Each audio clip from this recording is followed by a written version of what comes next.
exclusively on Secular Media Network. This is the Gaytheist Manifesto.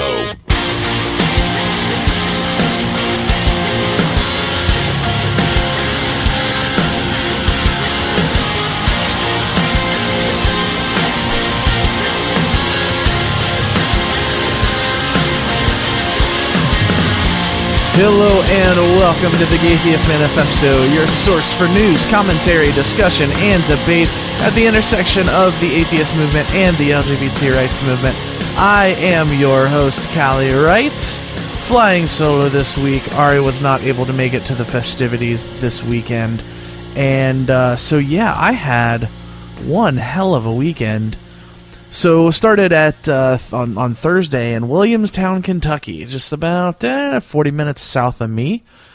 Answers in Genesis / Ken Ham / that whole bastion of intelligence and rational thought opened the Ark Encounter theme park on Thursday, July 7th, and me, along with 100 or so of my good friends, were there to protest. And I want to kind of clear up what the protest was really about, because if it was really just about these people believing silly things, we'd be protesting the Creation Museum nonstop, all day long, every day for the past however many years it's been open. That's not what it's about. Those things are wrong.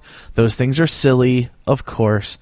But the fact that they exist and that people believe those things, that's not really what we're there for. What we're there for is the fact that So Answers in Genesis is a nonprofit organization, right? Legit. Okay, whatever. You get to do whatever nonprofits do. That's fair. But so what they did was they created a for-profit company to run the Ark Encounter. Okay, so tourist attraction, for-profit. Okay, that's a little weird, but whatever. So then they're like, okay, cool. So we're going to get tax breaks, right? And they're like, yeah, but you're going to have to follow the law like I don't know, every other company does. And they got smacked down. They said, yeah, if you're going to do this as a for-profit, you've got to follow the law like everyone else. You can't discriminate. And they took it to court, an activist judge in Kentucky, and they won. So, depending on the kind of revenue this thing does, they may get up to $18 million in tax rebates next year. They make their employees sign a purity pledge if they're not married. You have to sign a statement of faith disavowing homosexuality, and so on and so forth.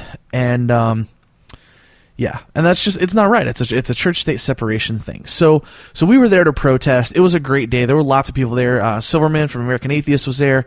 Larry Decker from the Secular Coalition for America. My good buddy Dan Arrow was there. David Smalley and Brandy Madden were there.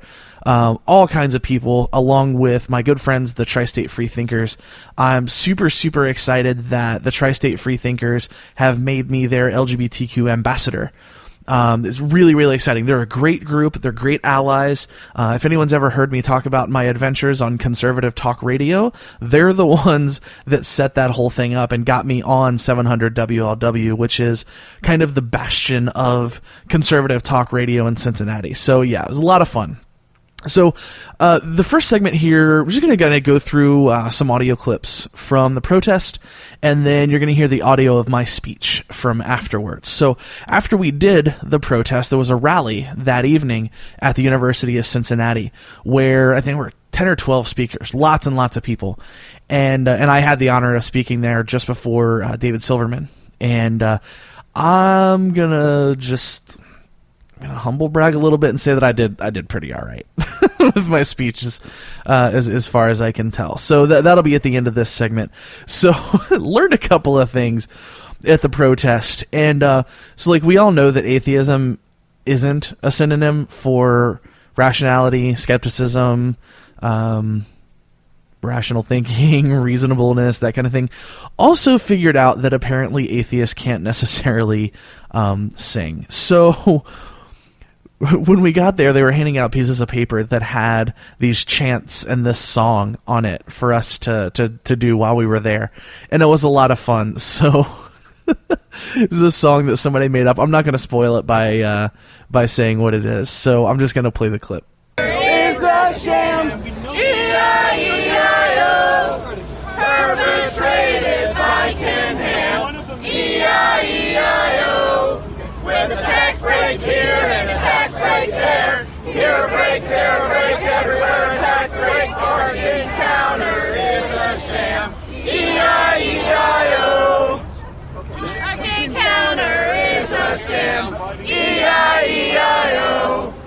perpetrated by Ken Ham. E-I-E-I-O. With a tax break here and a tax break there. Here a break, there a break, everywhere a tax break. Ark Encounter is a sham. E-I-E-I-O. You're forever doomed to having that stuck in your head. You're welcome. So, if you could hear in the background, there were people arguing, and that was what this was in a response to. So, that was written as a thing for us to just kind of stand on the side of the road and chant and sing. But so Eric Hovind, for those who may not know who he is, he's just kind of the worst, kind of annoying Christian apologist. And him and a couple of his guys showed up, and they were there arguing. It was a pretty fantastic thing. So they were arguing, not getting anywhere, so people just started singing and chanting over top of the argument, which I think was really funny. Speaking of argument, Aaron Ra, my God. Seeing that guy debate and argue in person for the first time, I mean, that may have been my favorite thing that I've ever seen in my entire life. Second only, I think, to something I'm going to talk about in the second segment of the show. But yeah, so I got a little bit of audio of it, but there's a video floating around YouTube. I'll link to it because I think that video has some better audio and it caught a little bit more of the debate than I did. But suffice it to say, Aaron Ra just absolutely wipes the floor with Eric Hovind because that's what Aaron Ra does. So one of the other cool chants that they were doing there is, well, you know what? I'm just going to play the clip. Atheists, Catholics, Jews, you're not welcome on this cruise. Gays, atheists, Catholics, Jews, you're not welcome on this cruise. Gays, atheists, Catholics, Jews, you're not welcome on this cruise. Gays, atheists, Catholics, Jews, you're not welcome on this cruise.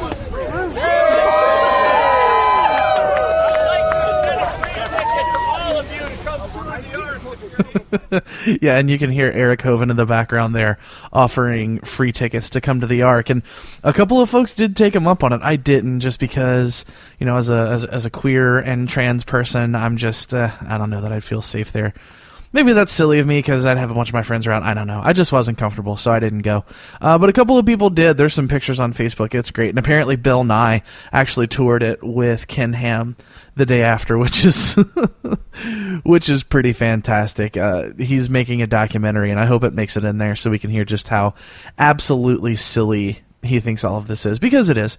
As an aside, those that song and the chant, if memory serves, were written by my new friend Anne that I met at the protest, who is just an absolute sweetheart, and I love her dearly. And it was really a pleasure to meet her and talk to her. And she was there with a gentleman named Richard, who had a really interesting story to tell. And it's so funny when I go to these things, a lot of times. With the protest, that's different. When I go to a convention, I usually don't have a plan. I don't, think like, okay, famous person X is going to be here. I want to land an interview or anything like that.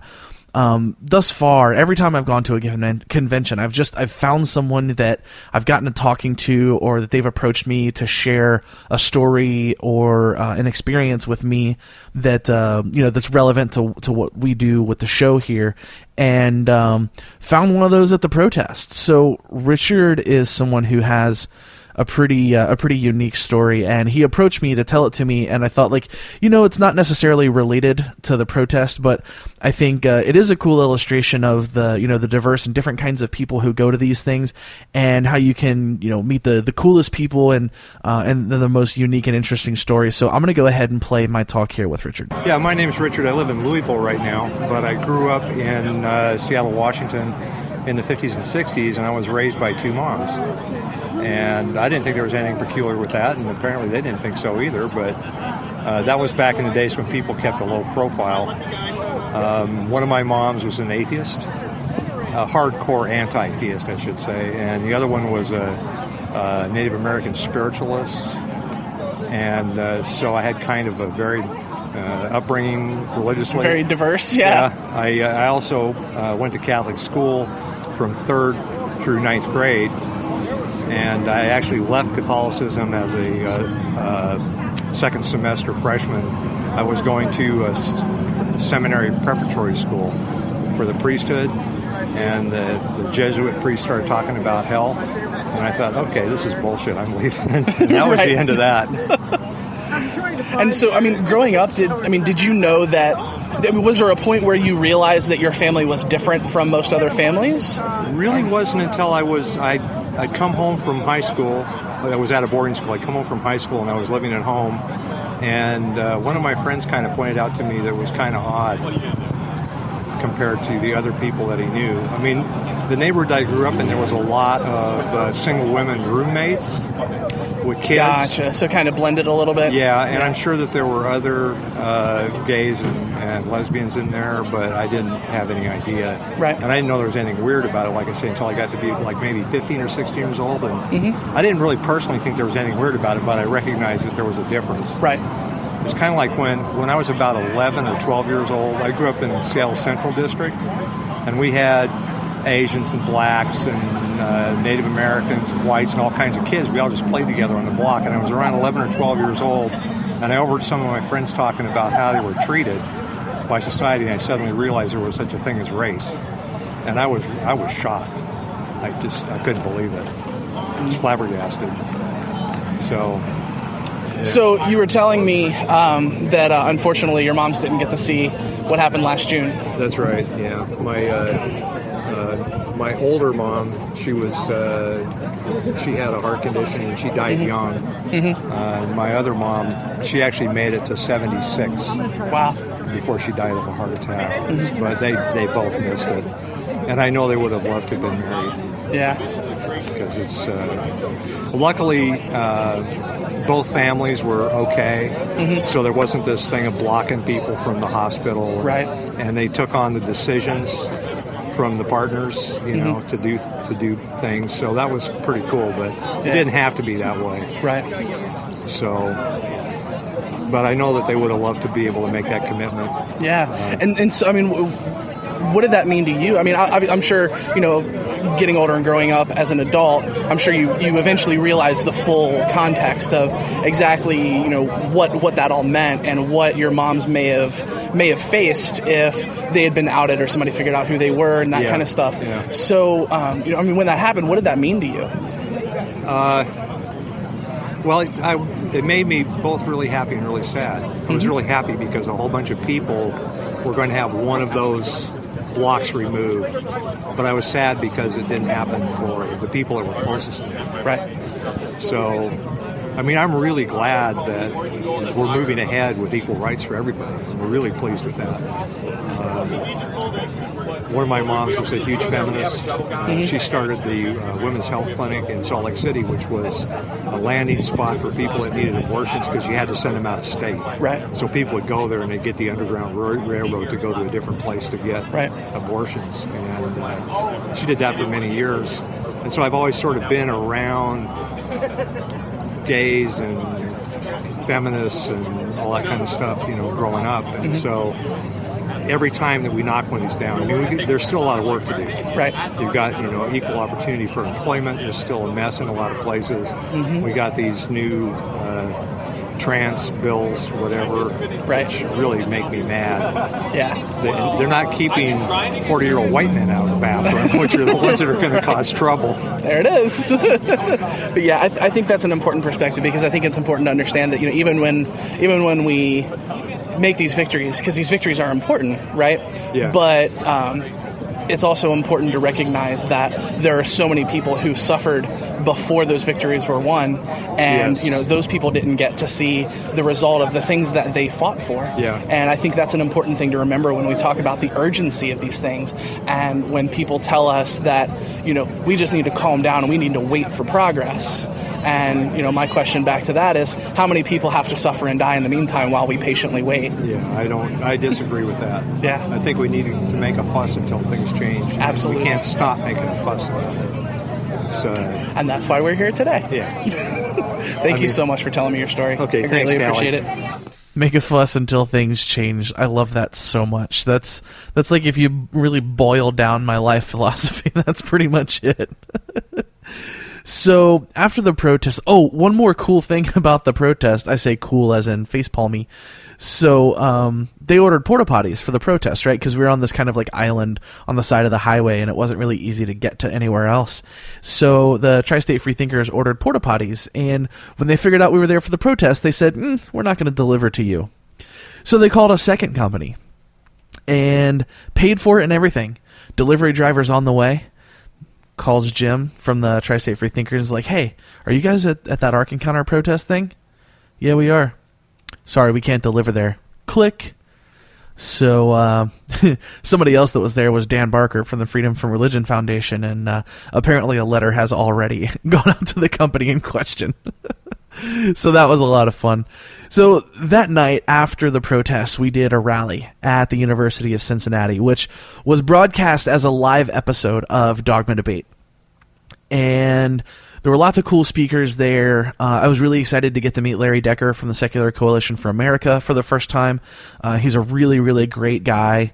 And there were a bunch of other people doing really good work that got up and talked. And I had the honor of speaking second to last that night, just before Dave Silverman, which was a huge, a huge investment of trust on the part of the Tri-State Freethinkers and me. And I really, really appreciate the chance. So the speech that I gave is a little more firebrand than I typically get on the show. So here it is.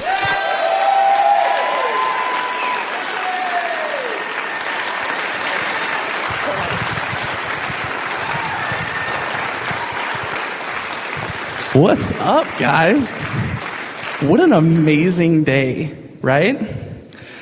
So, as Jim said, my name is Callie, right? And before all the activism hats that I wear, I am first a proud, unapologetic, queer, transgender atheist.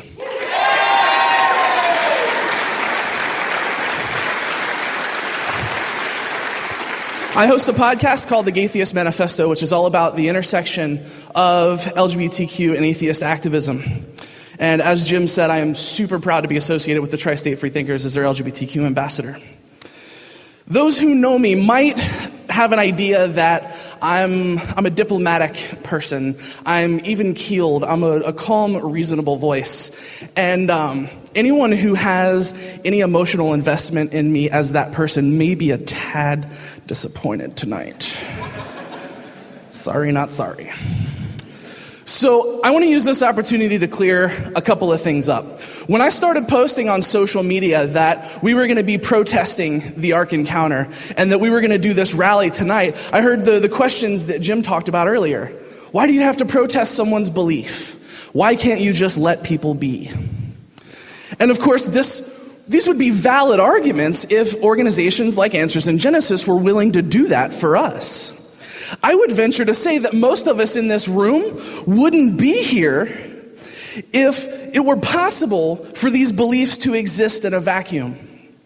If it were possible to believe silly things like a centuries-old alcoholic building an ark with the help of 7 other people and penguins somehow marching their adorable little asses across the ocean to get there, if it were possible to believe those things in a vacuum without real-world consequences, I'm guessing a lot of us might not be here.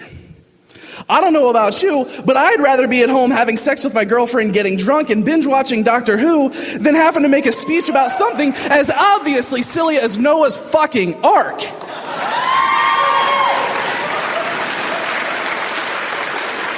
I would even go so far as to say that the specific things people believe don't matter quite so much. I mean, they're wrong, obviously, like we have to say that, but being wrong about evolution or the flood or the age of the universe is only a manifestation of the problem. It's not the root of the problem itself. I'll be so bold as to say that all of us in this room have been spectacularly wrong about something at some point in our lives. We may have held to that belief like a security blanket and lashed out violently at anyone who tried to disabuse us of that belief. But I would also presume to say that those of us in the room for whom that rings true, myself included, eventually got ourselves to a place where we were ready to talk about facts instead of beliefs. We became ready at one point or another to entertain the notion that we might be wrong. And not only that we may be that we may be wrong, that we may be so wrong that we're actually hurting people. So what did we do? We sat our asses down, we shut our mouths, and we started listening. We decided that rationality, skepticism, and scientific inquiry were the ways that we were going to go about getting our information about the world from here on. We changed our mind about the idea that faith is a good way to know things. That is the real root of the problem.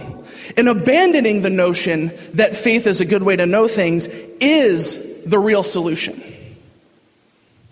One of the most massively devastating beliefs that a human being could ever hold is that faith in the supernatural is a good way to know a thing. Can I say it again? One of the most massively devastating beliefs that a human being could ever hold is that faith in the supernatural is a good way to know a thing.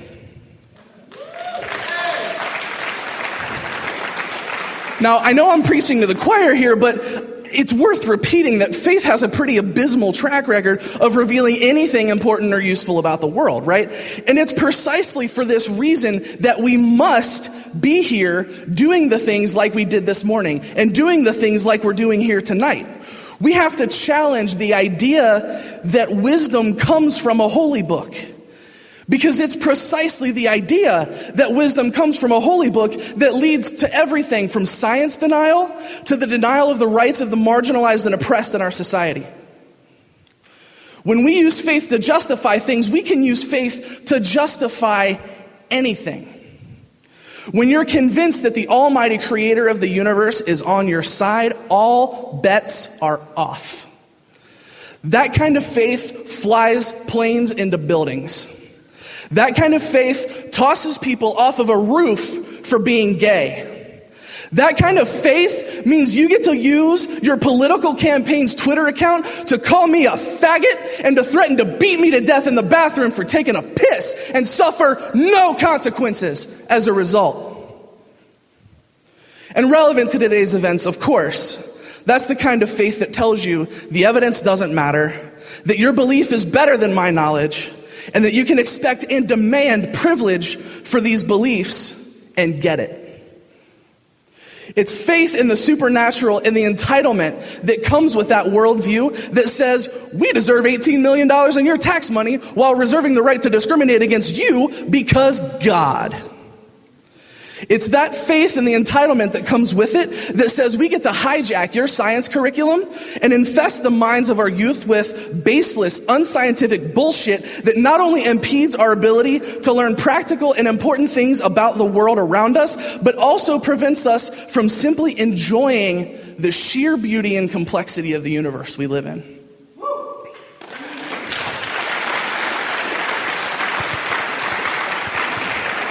Our country's faith in God has led those in power to use His will to fight every progressive social change our country has ever made. We can, of course, have the argument about whether or not those people are true Christians, and no true Scotsman fallacy aside, I'm not sure that really even matters. The point is, the loudest and most powerful people fighting these progressive changes in our country have always led with their holy books, quoting directly from them, and meeting with success in doing so. And only eventually, after much consternation and after much harm to the community in question, eventually, some of them come to some kind of revelation that, you know what, I guess gay people are people after all. And at last, of course, because this is what always happens, they'll claim that God was actually always this progressive. There are a myriad of problems with this whole Ark Encounter debacle, not the least of which, of course, are the serious church-state violations. I don't see how any observer, even attempting objectivity, can miss the problem with a for-profit company claiming non-profit religious justifications to discriminate while receiving millions of dollars in my tax money to do it. I don't have the money, the time, or the expertise to do so, but holy shit would it be fun for us to make our own theme park proposal. let's say, for example, we come up with a statement of non-faith. And we'll make our employees sign a statement acknowledging, I don't know, Aaron Ra is God. Right? Since, he's kind of scary looking and he looks like he might smite a guy. We're also only going to hire gay people. Let's say we make our employees sign a lack of purity pledge and make them promise to fuck everything in sight. I would love to be the person to deliver that proposal to Matt Bevan's desk myself. And of course, I kid here because you kind of have to do that because of how infuriating this stuff is. But in reality, these issues are vitally important, right? This is much bigger than an ark. It's so much bigger than a laughingstock of a museum that has dinosaurs with saddles. This entire debacle is about the privilege that Christianity enjoys in this country and all of the consequences that come as a result of that privilege. That privilege has unbelievably wide-ranging consequences. Those consequences cause real harm to real people, and mitigating those consequences is a noble endeavor in and of itself. But if we ever hope to kill this at the root, we have to address the underlying assumption that is at the base of all of this.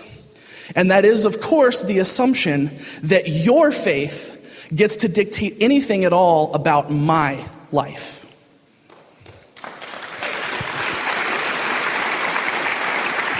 I am not an unrealistic idealist. And I'm not saying at all that a completely atheist society would be some utopian dream filled with nothing but love and harmony, right? We know better. We know that atheism and secularism are not an automatic cure for the ills that we have in society. But I am 100% comfortable stating that atheism and secularism are the worldviews most conducive to setting us down the path of shedding that bigotry and that hatred. I was spurred into my particular brand of activism after two specific events in my life that illustrated the desperate need for this kind of activism. The first was being present at a public commitment ceremony for about a dozen gay couples, and this was before the Supreme Court decision.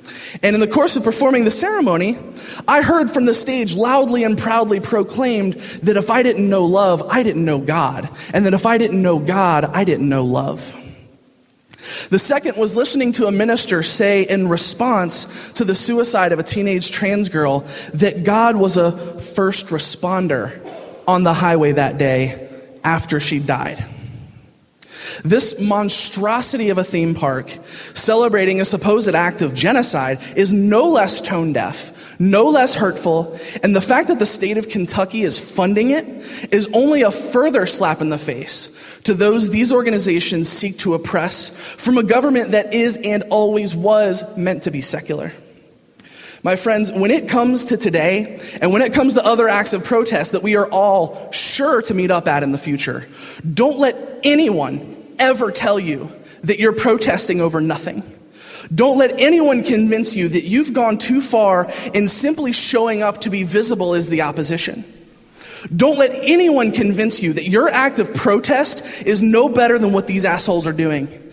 This organization fighting for its right to discriminate is not morally equivalent to our fight for inclusion. To put it succinctly, when religion doesn't get to make the rules anymore, we're all better off. Thank you. And so that was my weekend at the Ark protest. So we're going to take a quick break here. In the next segment, we're going to have a conversation with some secular students.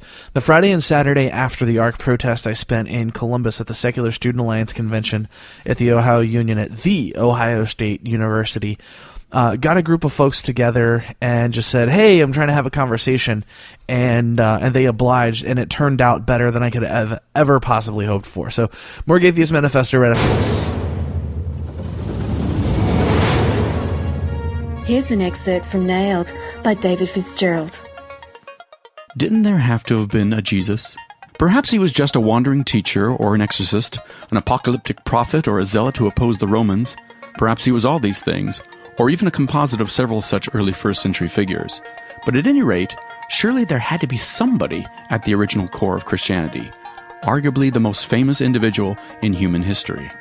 All this seems to be a perfectly reasonable, completely natural assumption to make, so why would anyone be so foolish as to propose that Jesus never existed?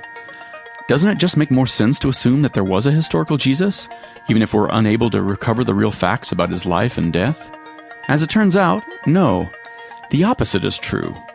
The closer we look at the evidence for Jesus, the less solid evidence we find, and the more we find suspicious silences and curious resemblances to the pagan and Jewish religious ideas and philosophies that preceded Christianity. And once you begin to parse out the origins of this tradition or that teaching from their various sources, the sweater begins unraveling quickly until it becomes very difficult to buy that there ever was, or even could have been, any historical figure at the center. Nailed by David Fitzgerald is now available at atheistaudioBooks.com. The staff of Secular Coalition for America lobbies U.S. Congress on issues of separation of church and state, and they've become a powerhouse for change in the United States government. You'll definitely want to subscribe to receive their email action alerts. These are updates for important issues and ones that you can get involved with directly. And hopefully, you'll consider making a contribution to the Secular Coalition for America to help them continue fighting for your equality. You can do it all at secular.org.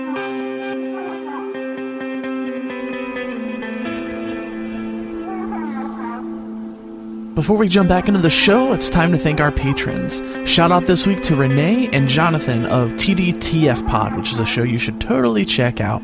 Thank you so much for contributing to the show financially and for believing in us enough to support our mission to smuggle penises into women's restrooms and to force every American into their very own mandatory gay marriage. To find out more, head over to patreon.com/thegaytheist manifesto. Thank you.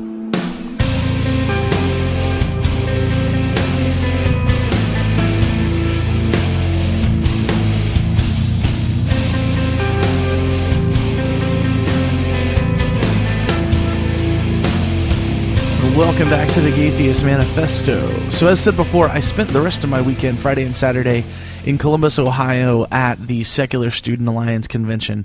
It's a great con, lots of great speakers, lots of really great energy, and the Secular Student Alliance is an organization that I love so much. I was really, really happy to be able to play my small part in the Dogma Debate 24-hour fundraiser last year for Secular Student Alliance, where, if memory serves, my segment raised, I think, $2,000 or so of that fundraiser, which was pretty incredible. So there were lots of I say this all the time, but I think it's it's worth pointing out that when I go to a convention, I don't typically have a plan. I expect that I'll find someone there who has an interesting, compelling, inspiring story to tell, and I just kind of trust that happens. It has every time. Maybe it won't be the case one of these times, but so far it's worked out really well for me. So one of the things that I wanted to do at this convention was just find a group of secular students and just talk.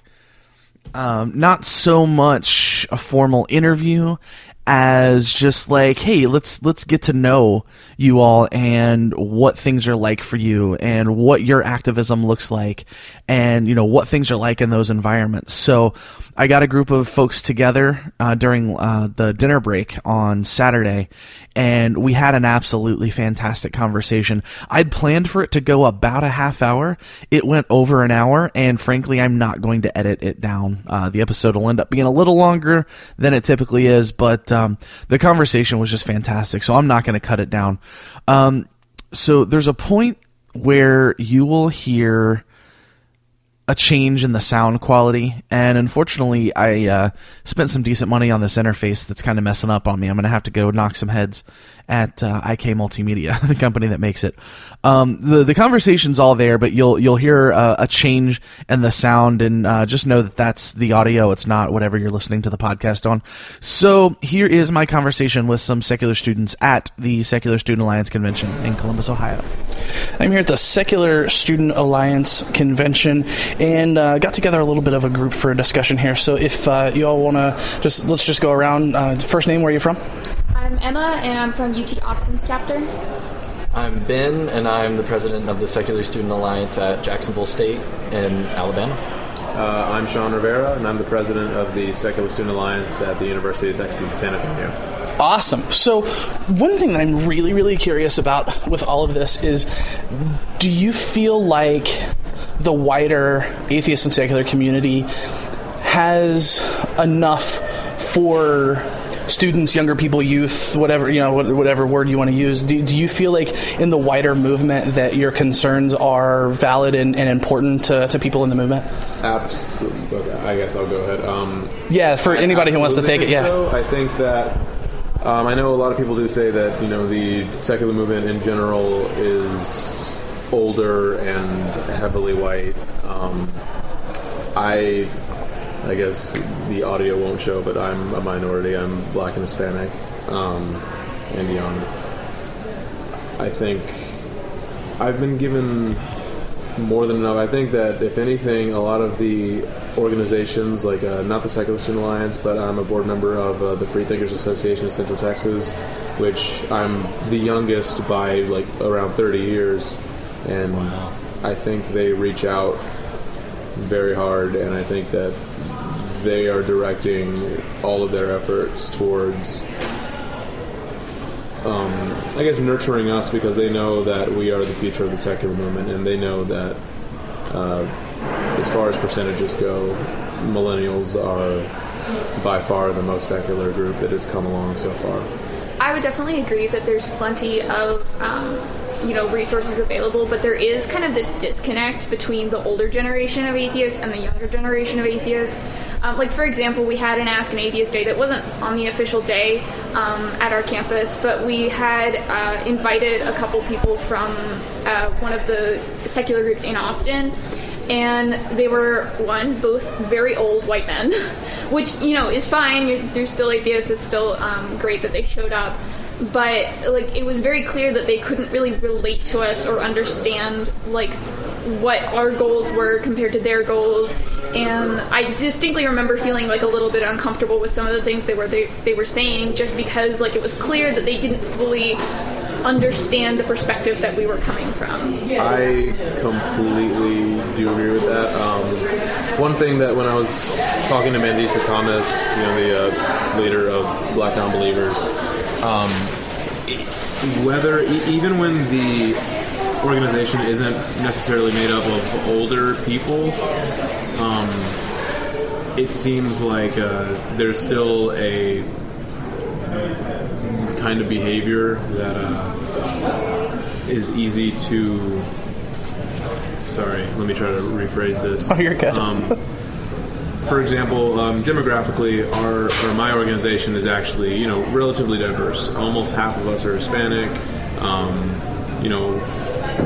A good, almost 5 to 10 of us are black. But socially, we're part of a certain crowd that when you actually have people who are not as Americanized, or better yet, let me not say Americanized, but people who actually really held on to their ethnic culture. Mm-hmm. A lot of the time when they come into secular groups, even secular groups that are very diverse, they still don't click, and I think that's something that needs to be worked on. Even with me being black and Hispanic, there have been some members who have joined who, of course, we're accepting of them, but we just don't know what to talk about. Yeah, you can't relate to them. We can't relate to them. It's not a culture that I'm used to. I mean, my mother's black, my dad is Hispanic, but we're not really, I call my grandma Mama Marty, I don't call her Abuela, there's so many things that we need to try our best to be more inclusive, for sure. Do you think it's is there an intersection there with the religious context in those cultures?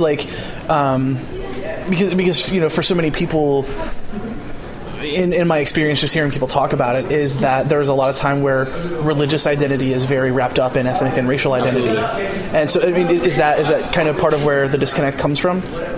I think, yeah, definitely. That plays a pretty large factor. The black population is, some statistics say 98% religious, which is very discouraging.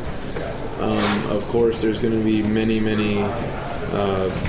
people who aren't going to be willing to come out or even secretly pursue any separate groups. That's interesting that you're talking about the black community being 98% religious. And, what I've found and what I've learned this year with Jacksonville State is that nearly every person of any color, we're about 60-70% white and then 30% black. We don't have a whole lot of Latino population in Alabama or in that area. But, I hear that the black community is generally more superstitious than the white community, and it comes more so than just religion, but it'll come into don't even play about ghosts, don't even play about actually that is something that I will confirm that's something that for example my family, we don't really subscribe to most of that.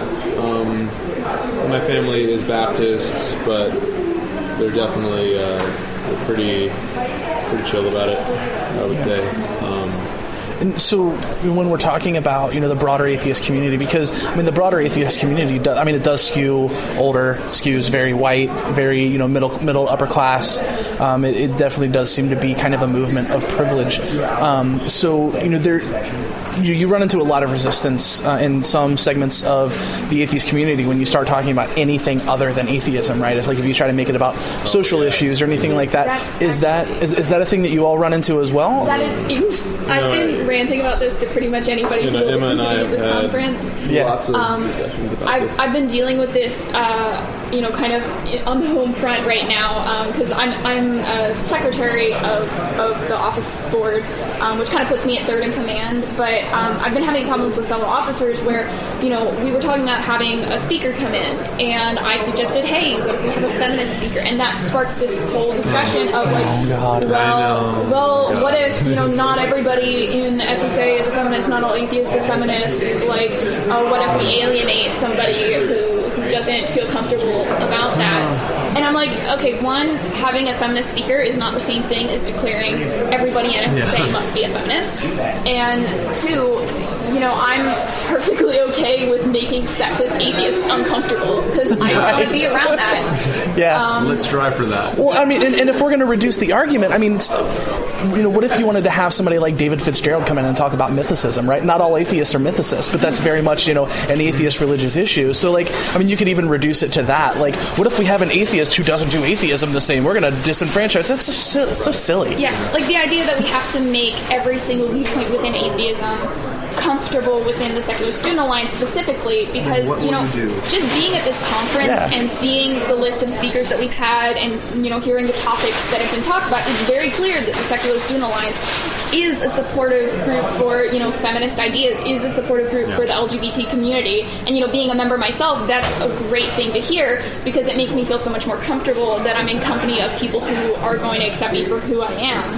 I should probably kind of share some of my experience and growth over the year of having my own chapter, is that at the beginning I did definitely think it should be all atheism, but as you consider what the basis of secularism or deep thought and critical thinking, you're talking about using critical thought, reason, logic to determine your values. And so what I did after a lot of introspection and being exposed to a lot of other atheist speakers that have very strongly held beliefs based in logic and reason, I didn't think I had a choice but to accept their positions and realize that the atheist movement should include all of those other social justice issues.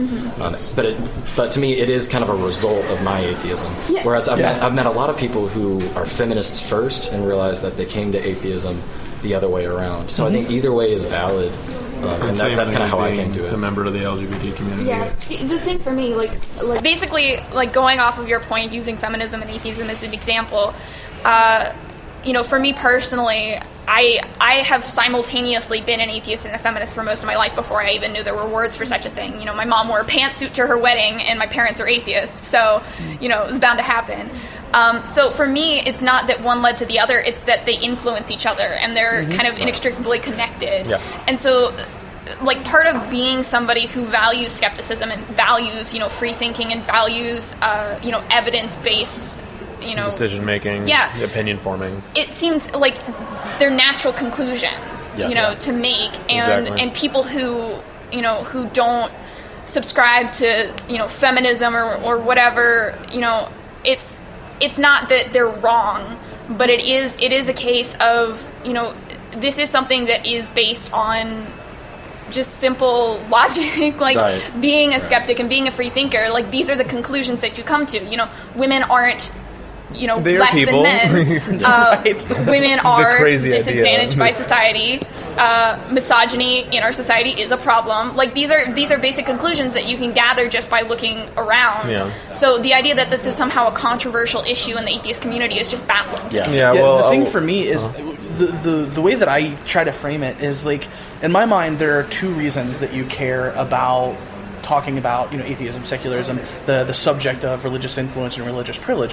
One is because you just want to feel superior to somebody because you're smart and you figured something out. Mm-hmm. The other is that you understand that these things cause harm to people and you want to do something about it. In my mind, those are really the only two reasons that you actively care. Right. I mean, there are plenty of apatheists, right? People who are atheists, but they just don't care to do anything, have discussions, do activism or anything like that. And I think people should be involved, but if you are involved and you're active and you have those conversations and you fight those fights, those are really the only two reasons that I see. And so, like, I think it's silly that people feel like you can't get specific about what those problems are, right? When you talk about racism, misogyny, transphobia, homophobia, like, the whole thing, like, it's all a natural result of that in my mind. Yeah, I absolutely agree. As far as specifically feminism goes, another issue that even has been like a problem in my club is the definition of feminism of a lot of people. So we were talking about this earlier, actually. One time we were having a discussion. There was a lot of red pill related things that got brought up. It was very ridiculous. I know. We don't even have to. Don't worry. That would be a whole other hour worth of podcast. We'll have a bitching session later. Unfortunately, the end of it, there was one member who said, okay, there are a lot of things I disagree with that have been said today. Most of these things were actually reasonable things that if you knew us, you know what we're talking about. So in order to try to backtrack or to try to redeem ourselves, I was like, well, look, I guess we've all said a few things, but by definition, we're all feminists here, right? And then everyone, big groan. Yeah. To which I groaned back like, you're... Right. Well, there's a huge disconnect, I think, in a lot of minds that feminism is automatically... Third wave feminism. Right, that extreme let's side. burn our bras. Or the worst stuff that you'll find. Right. The worst of Tumblr. Yeah. Right. Which, of course... I can't help it, bras are terrible and then I'm gay. Well, unless you're prayed away. That's true. Right, that's because that's the thing, Oh, God, it's just, I don't know. It's baffling me because it gets boring, right? Like let's do counter apologetics for 3 hours every week. Yeah. Mm-hmm. You know what I mean? It all involves strawmen. It all involves they're describing something I believe in a way that I don't believe it in, and it's horrible. I think, even in a large group, because I've had experience with very small groups down to 7 members and up to 55 attendees, and regardless of the size, you can only recycle or regurgitate like a topic so many times, even with large groups when you mix up people, that there's just too many redundancies and too many topics are covered. And obviously, that's not to talk badly about those things because there are people who are at the beginning of their exit from religion, and those conversations are necessary. Right. Mm-hmm. You know what I mean? And there needs to be space for people to have those discussions and have those arguments. But there are also people who, I've heard every episode of the Atheist Experience so far, and at a certain point, it all starts to get redundant, and that's not a bad thing. But we have to go other places too. If for no other reason than it keeps things interesting, right? We're learning.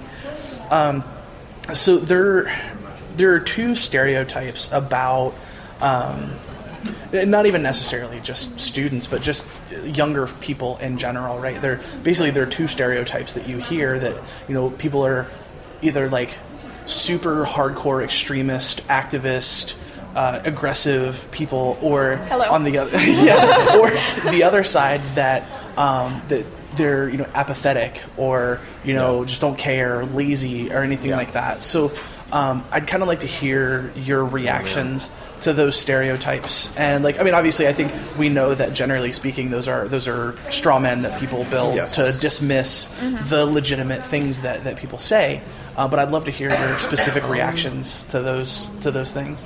I will go and say I have had experience with both extremes at different points. Before I joined the Secular Student Alliance, way back in 2011 or 2012, the people I surrounded myself by were the first kind of people who are not socially aware whatsoever.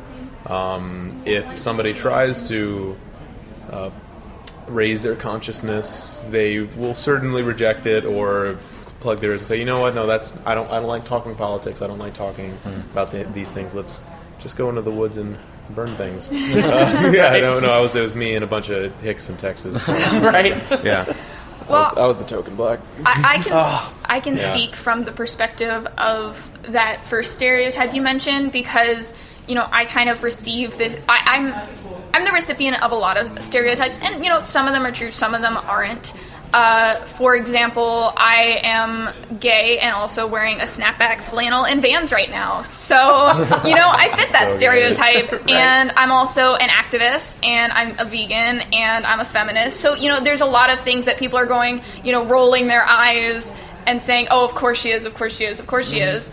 And the thing is, I don't think that is a bad thing. I'm not a bad activist or a bad whatever, because I am these things, because I am a loud person and an activist, and I want to be, that, not necessarily an extremist, because extremism is dangerous and terrible for all kinds of reasons, but, I do want to be a loud and visible presence, and I don't think it's a bad thing for people to go, oh, you're loud and you're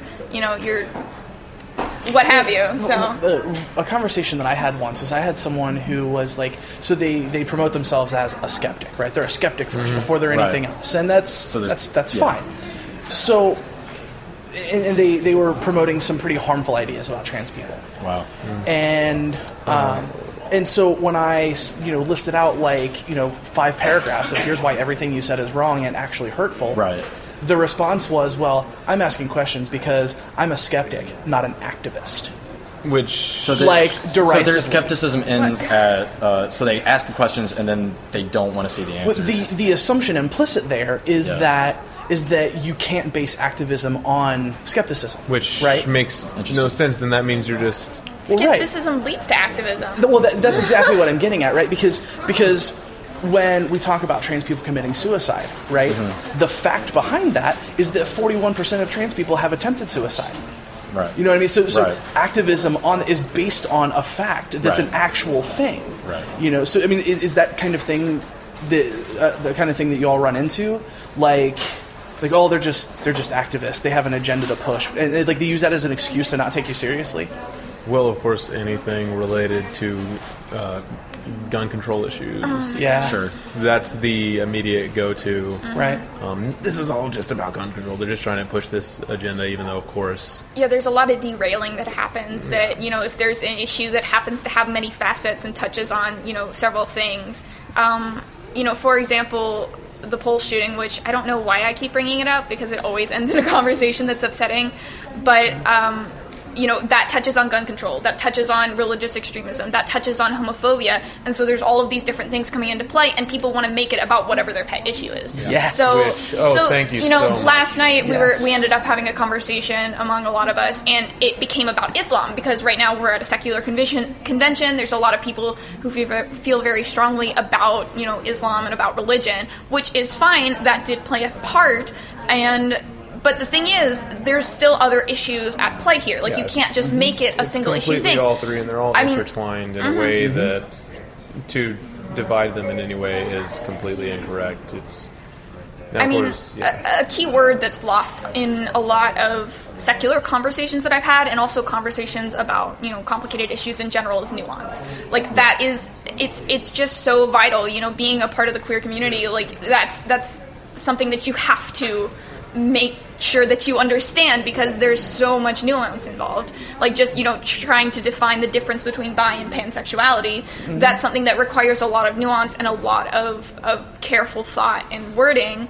And you can't just go and like brute force your way through things. Like issues are complicated. There's a lot of different interrelated things at play. You can't just make it about one thing. And I'm glad you brought that up, because I was really worried about approaching the SGA and the administration and kind of rural Alabama, like just saying, hey, we're going to have this kind of godless club on campus. Where can we have our meetings? But I think adults are hungry for students that are thoughtful. So like I've talked to ministers and I've talked to staff and faculty, and they're all saying basically that the stereotype is true. Students are apathetic and they don't want to think a lot about what they're doing. And so I'm extremely happy to be around hundreds of students that feel like me, that when students are apathetic and don't think about what they're doing, they're going to harm whatever movement they're in by swinging to the exact opposite side of what they hate. So they'll be anti-culturalists a lot of times without thinking hard. When these are people that are semi-thoughtful, that are so I tend to think of people that are super out there as being semi-thoughtful, and the most thoughtful people tend to be reserved and think about really hard about what they say to an adult before they say it. And when they make requests of like an SGA or a school, they're more likely to be respectful back. And that's if any students listening that wants to start a club, that's like the number one thing I would tell them, is at least be thoughtful in the way you present an idea to your adults. Yeah, I mean, kind of in that same vein, the thing to keep in mind is that as atheists, we are viewed as being quote-unquote bad, or like not... We have a negative image, and so connotation for sure. And so as terrible as it is, to play into respectability politics, we do have to kind of put out the super the super student, the super perfect, like you have to play always within the rules, and where other organizations are able to blur lines. Yeah. Like for example, right now my school is doing orientation for new incoming students. And yes, this is another of my rant topics I've been ranting. I also have ranting related about. One. And so there have been Christian organizations, specifically one. Well, I probably shouldn't name them. Who has been? I'll name mine. And they have been basically doing tabling outside of the designated areas, outside of the designated times. They arrange socials at the same time as events that students absolutely have to go to for like registration and things like that. They set up their tents and their tables right where freshmen are having to walk by, because they know the routes that they're having to take, and this slows down the whole process. And it's really and the thing is, if SSA were to do the exact same thing, we would immediately be shut down. But the rules are there that say this is not okay, but they're too gray area and they're too, kind of wishy-washy to enforce. But for a fact that if it was SSA that was doing this exact same behavior, we would be shut down immediately. Those rules would become black and white, and it would be enforced incredibly hard. So it's we have to play the perfect model organization. We can't, as terrible as it is, we have to be that way. One of my a student organization in my school, they actually do a very similar thing they have incredibly deceptive recruitment tactics. I've been approached by them several times until they started recognizing me as the president of the SSA and decided to. So they come up to people, invite them to parties, refuse to tell them where the parties are. I've had several horror stories from people who were never going to be SSA members who, after their run-ins with them, decided to take a stance. One of the many things that they will invite people to parties, refuse to tell them where it is, try very hard to pressure them into not driving themselves, because they will actually not drive them to an apartment that they will tell them about. They will drive them to campus, take them into a large auditorium, while they have spent a very long time being very explicit that this is a very just small gathering, and bring them to a 300-member revival. That's crazy. That's one of the things that they do. The one that's more related to I mean, that's kidnapping. No, right? Like, that's literally kidnapping. I mean, it's not like religion hasn't resorted to that before. I've actually, and I have several members, especially the female members, who have given me these stories.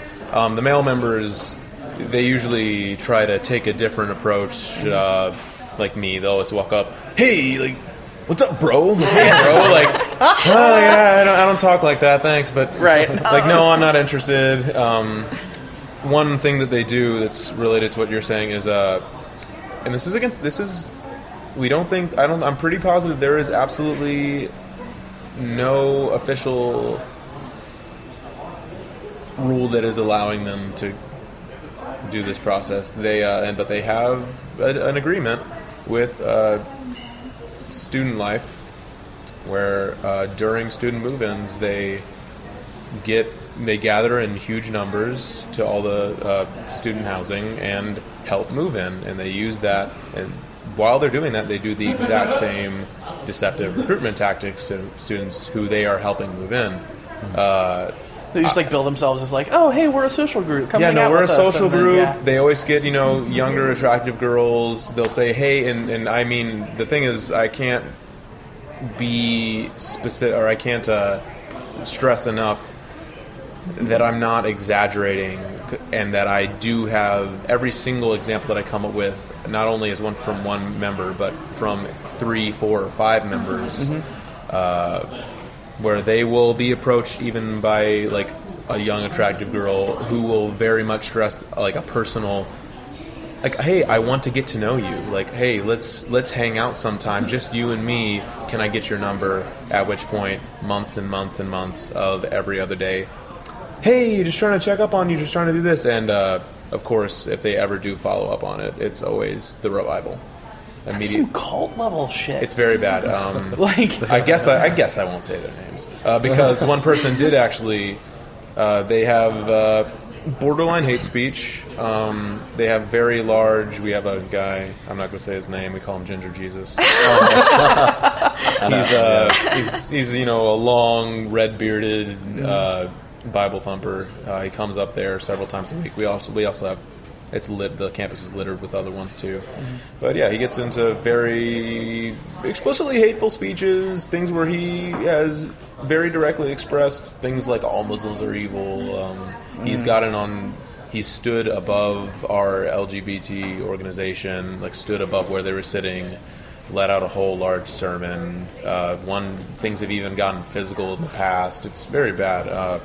They were sued $500, but they have money. They're a national organization. Of course, they paid it off immediately. Right.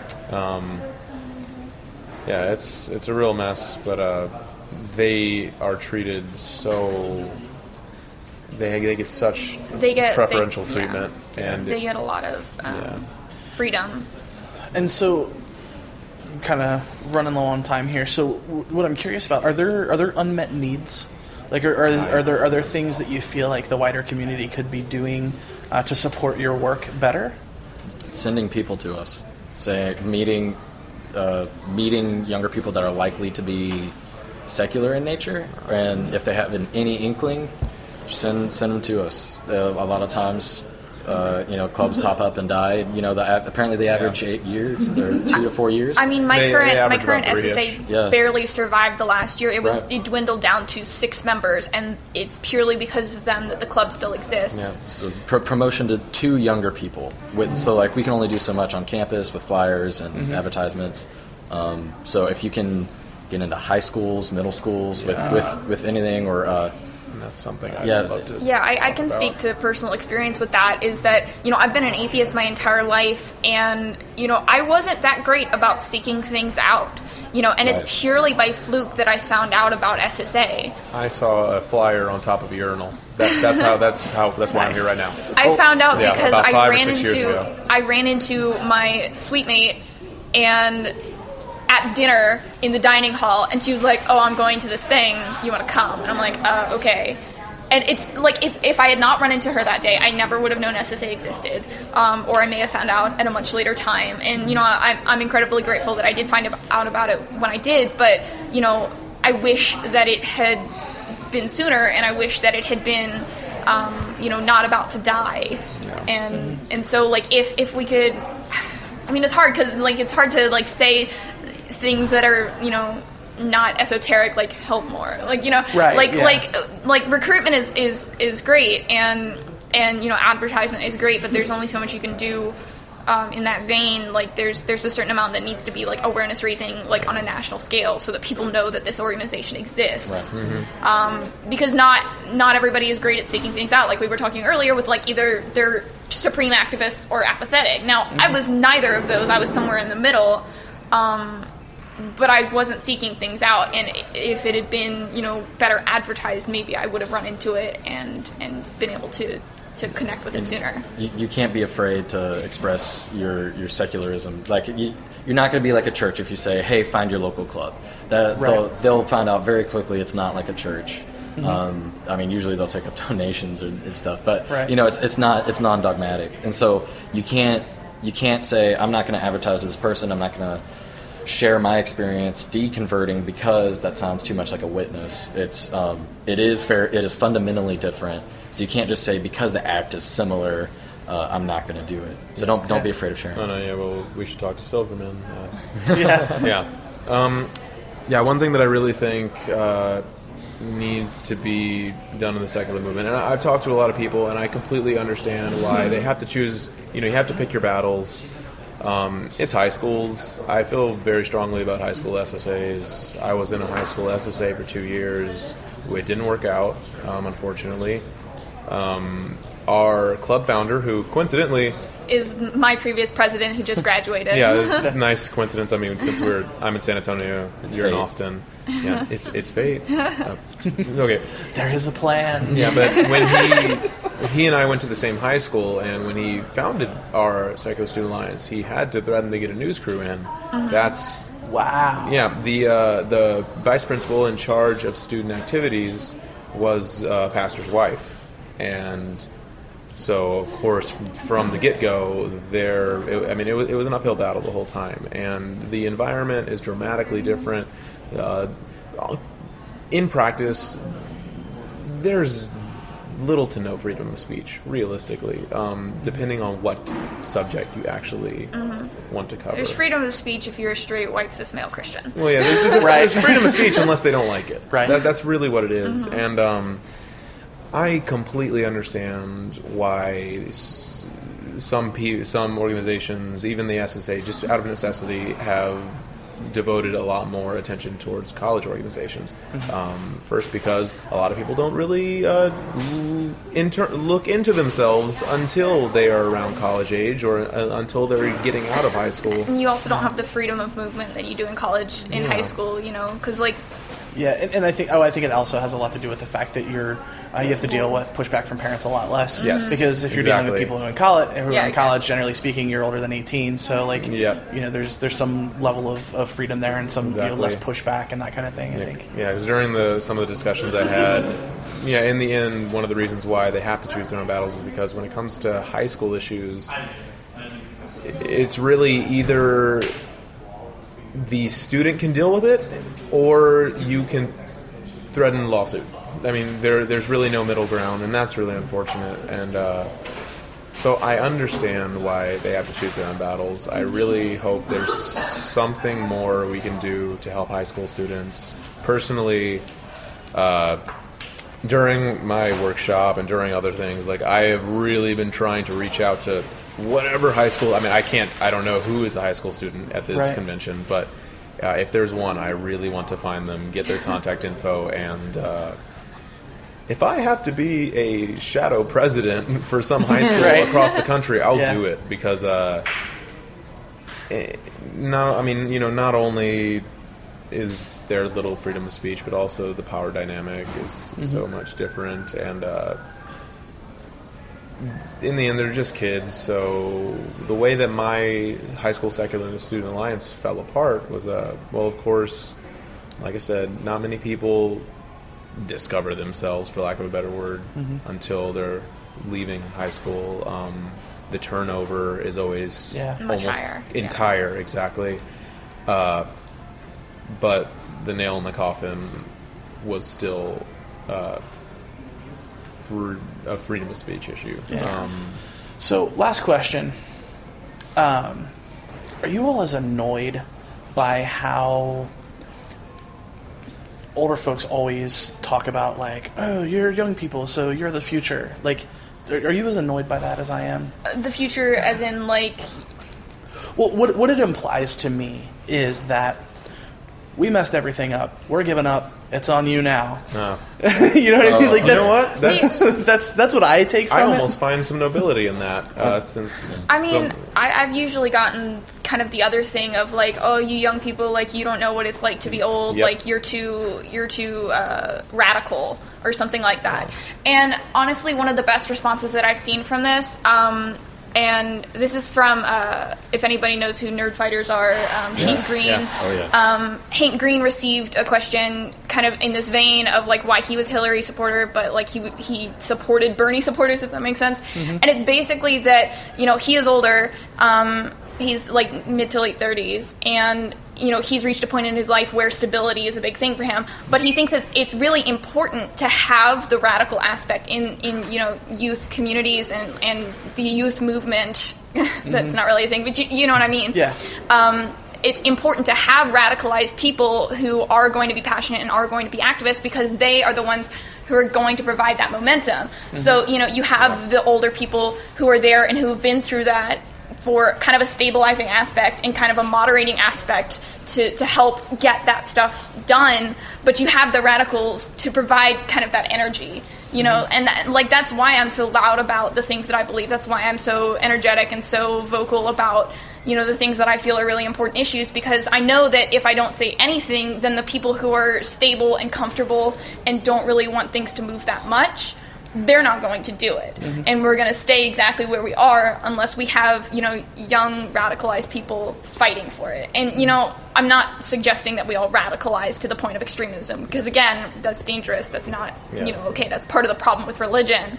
But there is nothing wrong with being radical and with being, you know, passionate, in my opinion. So I do think there is a small, like, false distinction between the older secular movement and the younger secular movement. Mm-hmm. It is the same thing. Larry Decker mentioned it this morning, and it's just there's a false distinction there that we're different. Because I think, you know, the club at Jacksonville has apparently been, you know, people talk about it like it's been so successful, but being in the middle of it, I'm just like, you know, we're kind of putting up a facade too. We, like, people see us and interpret what we're doing as great, but you know, it's all a matter of process. And I think it is great, and I think we are doing great things. We're doing the right things. But I think anybody can start a movement of their own. And I think I used to think about the secular movement as this unreachable goal, as this thing that, like, man, I'll be around somebody someday that'll do it for me. But it's like, it comes down to that old adage, it's like, if not you, then who? Yeah, we have to fight for it because nobody else will. Yeah. Right, and so, but coming back to that distinction between the older and the younger, you know, I've actually had a slightly different experience. There are some 30-year-olds, 28-year-olds to 35-year-olds, called they call themselves Ghost, or Godless Heathens Opposed to Senseless Theologies. And it's essentially a Facebook group, and they host get-togethers once a week. And all of these guys just are so adamant. It's like, man, I wish we had a Secular Student Alliance when we were growing up. Back when I was in college in like 2004, you know, a Secular Student Alliance was a thing back then. Right. But, you know, they didn't have one at the school, and they all wish somebody would have done it for them. And this is what I'm talking about. These are extremely thoughtful people, but they didn't have the right conversations. They didn't seek out, I guess, the right resources from the school at the time. They thought they were too busy to do something. And that saddens me, and so I'm happy to be, again, around people that took that extra step to be involved, and to join essentially the adult community. We're not kids, you know what I mean? Right. Like, I look around the table. Yeah, we're all legal adults at least. Right, sure. Yeah. Right. Yeah, even beyond legally speaking, high school kids are not kids. Those are just young scientists. Those are young authors, young writers. And I think part of my growing up was realizing I'm already there. I'm an adult. Like, I'm 22 years old, and I still feel like a kid. My mom, earlier this week, we drove by her old school in Akron, and she was like, I feel just like a kid again. Like, she started crying. She's like, that's where I had my first kiss. Like, all of these experiences have just shown me that you don't change. The way you think, the way you approach life, the way you view the world, you might learn things and change your mind, but those will be intentional. The way you view the world, like, your stream of consciousness doesn't abruptly stop and start up again when you're an adult. Right. So, like parents lie to their kids all the time. It's like, you'll understand when you're older, as opposed to saying, you're really a young adult. Like, even at like 7 or 8, as soon as they can think reasonably, they're going to be able to make up their own minds, and you're not going to be able to force them to do the right thing. Well, that's a good call out because that was something that I was really annoyed with when I was younger. I became socially aware pretty early. I mean, I was like 12 or 13 when I really started, and I mean, on that level. I started becoming really interested in government and really interested in, all of this kind of stuff. And so, like, I would try and have conversations, and you could tell people, like, what do you know? Right. You know what I mean? And I'm like, well, I'd probably know more if you'd give me the fucking time of day. Yeah, you know what I mean? That's definitely an issue I encountered a lot when I was younger because, I have had a little bit of an unorthodox upbringing, like, socially, just because, I grew up atheist. I grew up, my entire family is vegan, which is, fairly unusual. Mm-hmm. And so the thing is, I grew up in a different country as well. Mm-hmm. So I was always standing out and always having to fight for everything. Mm-hmm. And a lot of the times I found myself in conversations where I just didn't have the knowledge. Mm-hmm. And so I was informed and I was aware of the opinions that I had, but I didn't have the tools necessary in order to properly defend my opinion and properly defend my position. And that was something that was extremely frustrating. And if somebody had treated me like a competent person and a competent adult and, shown me where resources were to learn how to structure an argument or learn, all the various kind of facts and figures that you need in order to create a convincing argument, no matter what you're arguing about, Like, I could have been arguing about animal rights or atheism. It didn't matter. I needed those tools to be able to be an advocate for the things I believed, and treating 10-year-olds, 12-year-olds, 14-year-olds as if they are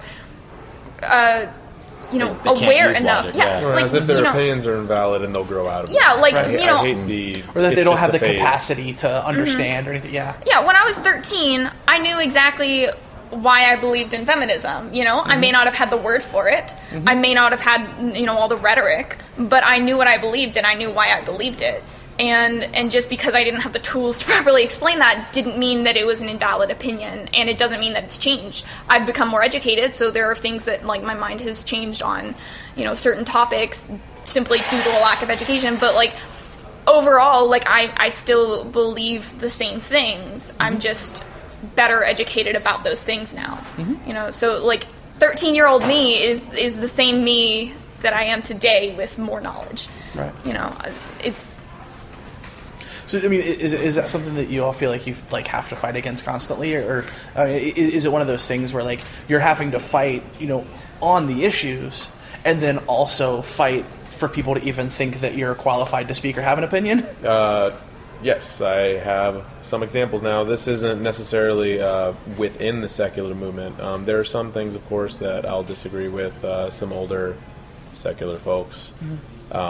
But, for example, on my way to the Reason Rally, during one of my bus stops, I spent some time trying to beat around the bush about exactly where I was going to other passengers, because I don't have time for this discussion. Right. Of course, eventually, after being accused of being a Trump supporter, I came clean. Oh, God. I know. Well, after being jokingly accused of being a Trump supporter, I admitted to the lesser. Yeah. Of course, their response... I admitted exactly where I was going. I admitted what it was. I admitted that, yes, I'm an atheist. To which they immediately said, "How old are you?" And I was I was like, "Son of a bitch!" Oh god, like this is. So I was like, 20. Yeah, no, you don't know what you believe yet. You don't know what you'll believe. You'll get over it. Which was so incredibly frustrating, specifically because, well, this was it was during a stop in Dallas, but this is something that I've encountered several times, and even in the secular movement, I have encountered that a few times. Now, of course, it's not with it's not them saying you'll grow out of atheism, of course, but it is. There are several stances that I'll take, which I truly have. I have come to those conclusions through rational discussion, and the only difference between me and them is that I was raised in a way where I'm a little bit more comfortable to ask 2 or 3 more questions that'll lead me a few steps further. And a lot of times I'll say those things, and of course they'll throw the it's just a phase card, which is now I'm sure you have. Yeah, I've definitely got that in regards to pretty much every aspect of my identity. I came out as trans at 28. Yeah, well, I'm straight and cis, so you guys definitely have. Well, it's. I'm sure you've and, heard I that got card it. before. And the thing that sucks the most is that you get it from people who support the things that you believe in. Like my mom is not homophobic in any way. Like she may not be an LGBT rights activist, but she doesn't think that gays shouldn't be able to marry or anything like that. And yet, when I came out to her, which was a little bit inadvertent, not a story for this time, but right. When it happened, like, it was, that's cool. But then months later, it's like, is that still a thing? Like, which I thought you were done with that now. Yes, it's still a thing. Right? I had dated, guys through high school, and then, I recently have gotten a girlfriend, and she's like, so, like, you're gay now? And I'm like, mother, do we not have this conversation? Yeah. No. Like... And then I have to explain, why that's not an appropriate thing to say, and, like, she still doesn't get it, and, like, a part of that is a lack of education, but it's still the idea that you're too young to know what you believe. Like, you know what, maybe I am young, maybe I believe this thing because I'm young, but the fact of the matter is I still believe it. Like, it doesn't, even if I were to change my mind later, even if I were to, suddenly convert to Christianity, it doesn't mean my atheism isn't valid now. Well, and I think that it displays a level of disrespect, right? Because certainly it's possible, like, maybe I have this opinion because I don't have enough experience to know better, right? Like, that's a possible thing. I learned a lot between the time that I was 20 and between the time that I'm 31 now. But I think there's a way to go about that respects someone's intelligence and intellect. And instead of saying, well, you only think that because you're young, why can't you just ask questions? Just give me the information. So... Well, and even just ask questions. So how did you come to that conclusion? Yeah. What are your thoughts? So let me ask you about why you think what you think. Yeah. Because it's possible to say you can imply that, like, well, maybe you haven't had enough life experience to get there yet, because there are things that you get to through life experience, right? But you can do that without insulting someone's intellect, absolutely, right? Of course, they dismiss it without asking you about it. It's amazing the number of times that I've had somebody challenge me in that way of, like, oh, well, you only think that because you're young, and then they end up hearing, like, I explain, why I believe the things that I believe, and then they're surprised at how articulate and well thought out this is. It's like, I don't just believe this because it's trendy or whatever. Like, I've put a great deal of thought into this. This isn't just, like, something that I do because I think it's, cool or whatever. It's something that I put a lot of thought into, and I've put a lot of research and time into learning about this and formulating my opinion. So, just because I'm, a week away from 20 doesn't mean that I don't, I just like things because I think they're cool, Yeah. Like, I think about, serious issues, and I put research and time into them, and it's demeaning that you think that I would, just do it because it's cool, because it's trendy, Like, Well, and especially, because, like, gosh, it's fun to be gay. You know what I mean? Like, it's so much. I love feeling, I love having gay slurs yelled at me on the street. I live in Austin. This is an extremely, it's like if you take a piece of California and plopped it in the middle of Texas. It's a very liberal place. And, on Thursday, I was, getting off the bus, and I heard somebody yell, is it okay if I don't? Oh, yeah. Yeah, okay. You're good. I heard somebody yell dyke. As I'm getting off the bus, and by the time I take my headphones out, turn around, and, like, try and see who it was to go fight them. I can't tell who it was that yelled it because it had headphones in. But, like, it's these. I'm not gay because I want people to yell slurs at me, and I'm not gay because it's, like, cool. it's just who I am. Like, I didn't choose this, you know. I wouldn't want, like, I think one of the objections that my mom has, like, going back to that whole thing, is that it's not easy, and there's a lot of issues that come with it, and so, you know, I think subconsciously she doesn't want it to be true because, you know, there's all these kinds of problems that come with it, and, you know, there are places I could go in this world where I would literally be murdered just for being who I am. So yeah, that was so much of the conversation that I had with my mom, because, like, I spent so much time, like, researching, like, okay, I know my mom really well. I know exactly what she's going to say. And I had responses prepared for every point she would bring up. Literally the only thing that she said is she was worried about somebody hurting me. And I'm like, fuck, I don't have an answer for that, because, like, it's possible. Like, you know, like... Yeah, before I left to this, my mom gave me... this was the first time that there are lots of issues that have been having my mom incredibly on edge, especially everything that's been happening with the police violence. Yeah. Like, even way back when the Trayvon Martin thing happened, I came home and she was sobbing. I had to make sure that my brother and sister weren't hurt or something. I was trying to, you know, she was hysterical. So, especially with the atheism, her main input into that is that, especially given that I'm I'm incredibly open about it. And I am very willing to politely get into somebody's face. It's, of course, I never raise my voice, anything like that, but I am definitely willing to, I will stand in front of the Alamo and table in front of the Alamo and wait for people to ask me questions, regardless of how, you know, irritated they are with my existence. And that's what makes it so hard, because they're valid concerns, right? Because, you know, my mom's like, there are lots of hateful people in this world. Like, I'm really worried about somebody hurting you. And I'm like, yeah, me too. You know what I mean? Like, I can't really say anything more about that. Yeah, my mom wrote a post, and it was the first time that it actually got to me, especially given that, of course, the day that I left to this rally, so many things had happened. I had a layover in Dallas and left 1 hour before, the shooting happened. Let's see. You guys can definitely...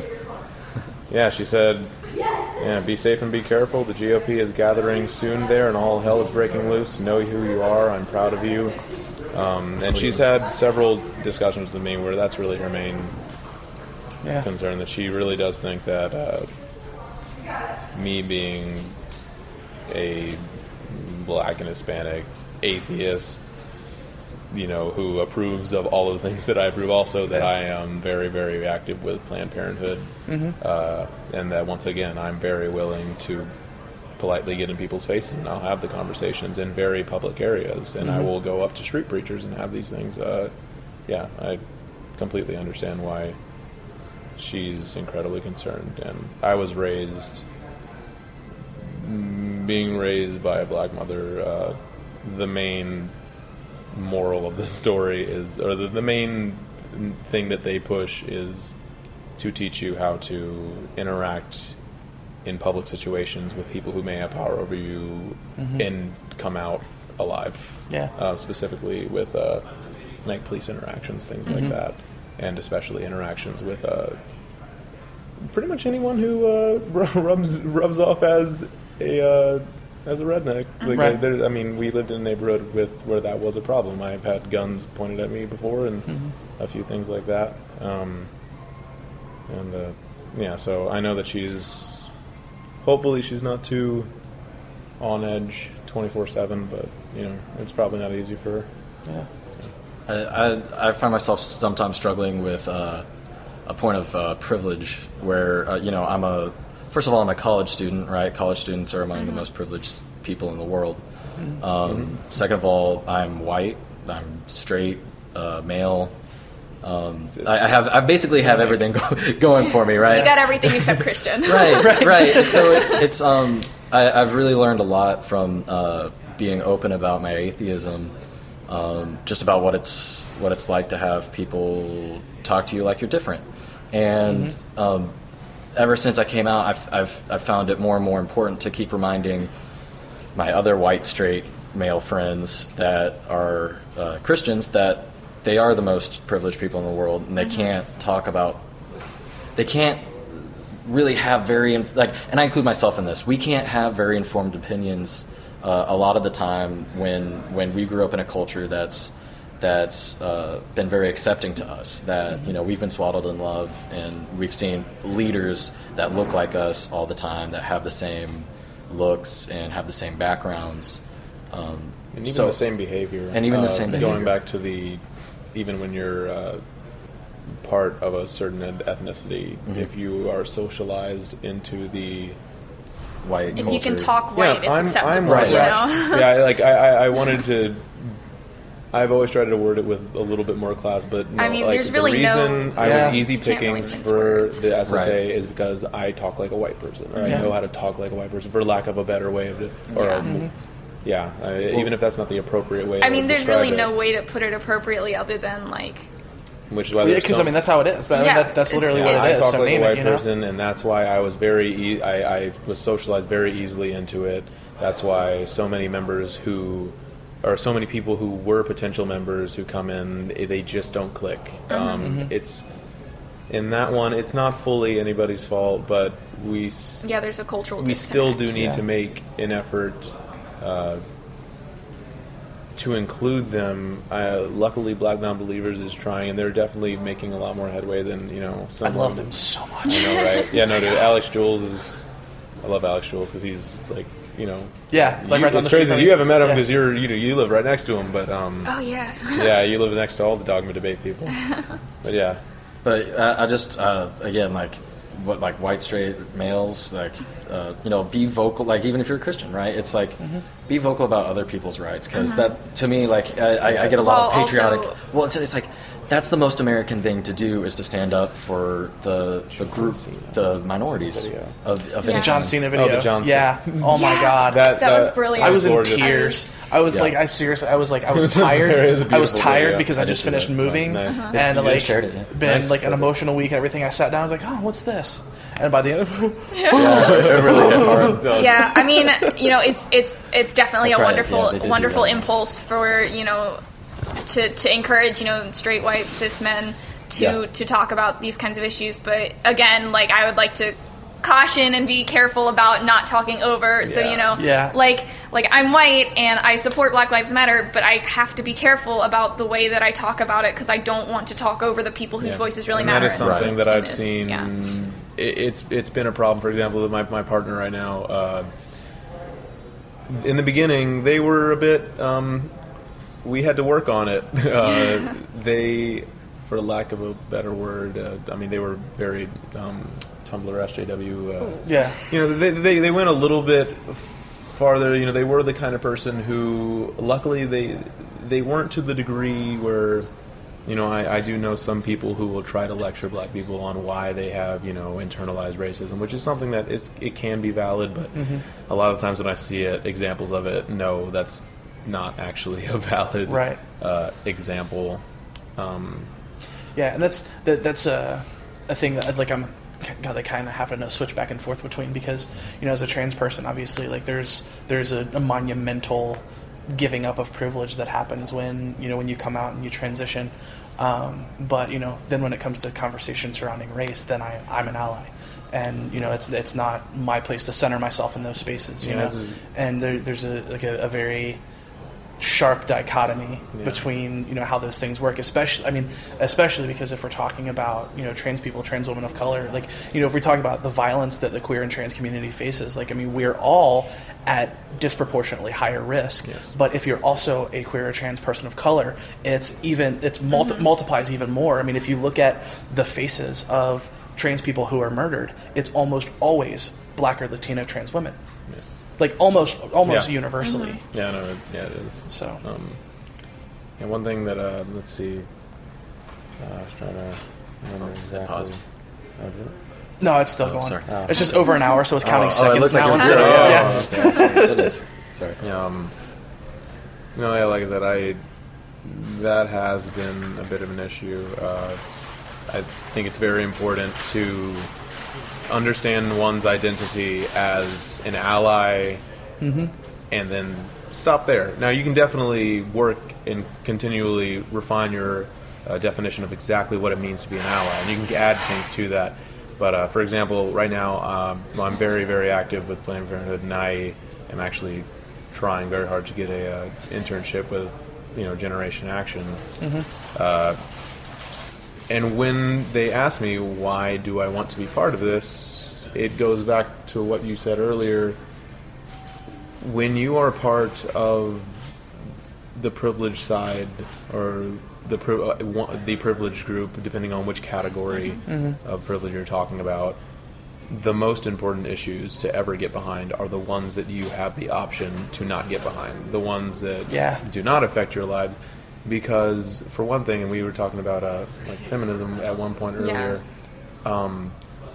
there are no women, or the goal of feminism is not to tell other women that women are humans too. Yeah. There's a consensus. Everyone has a consensus about that. Well, there was a girl that said that there should not be a woman president under any circumstance in my history. Yeah, I know. We don't. Sorry. I know. There's an entire dissertation. No, I know they exist. Internalized misogyny. Sure. I mean, basically, it comes down to this: if you're a member of an oppressed group, you don't have the luxury not to care about exactly. it. Right. And if you have the ability to ignore it, and if it's something that you can say that doesn't affect my life, then you're privileged. That's how you know. You're privileged, and also the problem will not stop, because I'll have to be kind of careful how I word this. Most of the time, the only people who can stop injustice are the oppressors. Because the effort, of course, comes from the oppressed, of course, but it only works when they finally it needs to be amplified. Flip the oppressors over and enlighten them. Well, the idea being that, as a trans person, if I'm speaking out on trans issues, of course I am, but if a cis person is speaking on those issues to another cis person, right, then it's, they're speaking on an equal footing with each other. So in a lot of ways, that person's voice may have more weight than mine does. And it's sad that that's the truth, but it's very sad. Yeah, but that's kind of how it works. It's a very, very valid point. And I think something that we were all probably getting to earlier was there's a very, I think it's a well-drawn line where someone oversteps their bounds as an ally, and I think that line is when you say, when you pretend like you get it. Yeah, if you say, "Oh, I understand what that's like." No, you don't. Like, for example, I will try I have to refrain from that all the time, because I'll try my absolute best to. Actually, never mind. I don't actually have to try very hard, because I understand that I don't get it. Right. But I try. And you don't. I don't think you have to have empathy. Yeah, exactly. You know what I mean? I had a great discussion actually with an SSA group at Georgia Southern University, and some of the GSA folks were there, and we were talking about the intersection of race with queer and trans issues, and one of the reasons that I'm passionate about racial justice is because, what would happen to me is I would recognize, when I transitioned and I changed my name on Facebook and I was presenting feminine, I noticed a very, very stark difference in the way that people handled me, saying things and having opinions, right? And then I would turn around in discussions about race and I would see white people doing that to people of color. And I'm like, wait a minute. So it's not obviously not that misogyny and transphobia are the same thing as racism, but my experience allows me to empathize. I don't understand, but I empathize, and I think that's an important distinction to make. You can find parallels that say I had this experience. God, I couldn't even imagine if it was this experience that's amplified. And I think that's an okay thing to say, because those, like I said, those things trigger empathy, and that's important. And that's what's going to cure the issue. I think that. I think this is kind of one of the things that the secular community, or really any progressive community, needs to work on a lot. Just understanding where do they draw the line between, where the line stops at being an ally. And for example, I never at any point in my life have ever walked out of the house thinking I might maybe be raped today. Never. And it's never going to happen. Even if I'm a frail, 90-year-old man, it's not going to happen. I'm never going to have those thoughts. because there's a very good chance that's probably just not going to happen to me. Right. And I'll just never like know when I get pulled over at a traffic stop, I never go into that thinking I'm going to come out dead. Yeah, no. What I do is, and I compulsively turn on my camera and do a bunch of stuff, and I get a bunch of stuff ready, and then and that's something that like my mom, like trained me to do, and that's something that a lot of people aren't going to understand that, and it's okay that they don't understand that.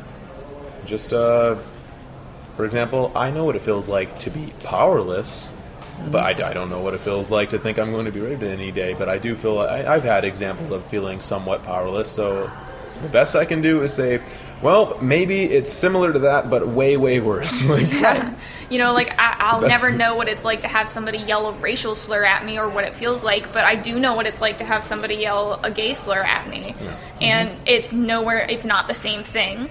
It's, because there's all different kinds of history playing into this and different kinds of factors that play into how it feels to have that done, but it doesn't mean that I can't relate to how it would feel, and I can't pretend that I know how it would feel, but I do know how it feels for this to happen to me. Yeah, the least you can do is you can just you're try definitely capable of patting them on the back and say, you know what, I do know that really must suck, for lack of a better way of saying it. Yeah. This has been an incredible discussion. Thank you. I wanted it to go 30 minutes. It's over an hour, and I'm fine with it. I'm not complaining. This has been awesome. So thank you all for your perspective, for your time, for your experience, and your openness, and the work that you all do. It's amazing stuff. So thank you. Thank you very much. Thank you for having us. It's great meeting you. God, what an awesome talk that was. Yeah, like I said before, I planned for that thing to be a half hour. It was over an hour, and I got nothing. There's nothing that can be edited out of that wouldn't totally degrade the quality of it. So yeah, I left that feeling super inspired because I'm, as we talked about on the talk, I'm kind of over the trope of like, you're the future, we screwed everything up and now it's on you. Like, I definitely don't ever want to be that person, but if our future is in the hands of people like them, then I'm feeling pretty good about this whole thing. So big thanks to them again for their time and for the work that they do. It's really important stuff, and I am a big fan. And that, my friends, is going to do it for this episode of the Gay Theist Manifesto on Secular Media Network. Definitely want to thank everyone who appears in the episode for their time. You can find the show on Facebook at facebook.com/The Gay Theist Manifesto. You can email us at thegaytheistmanifesto@gmail.com. I'm on Twitter at GaytheistCallie. You can find the show on Twitter at The Gaytheists. If you want to support the show and the activism we do, you can head to patreon.com/The Gaytheist Manifesto. Make a per episode donation as little as $1 per episode. You can also head over to iTunes and give us a 5-star review. Before we go, I want you to know that if you're lost, you're hurting, you're scared, if you feel like no one cares and no one understands, you need to know there's a community out here that loves you, cares for you, knows that you're capable of amazing things and that you are worthy of love. If you're struggling, please don't be afraid to reach out. Until next time, friends, this is the Gay Theist Manifesto.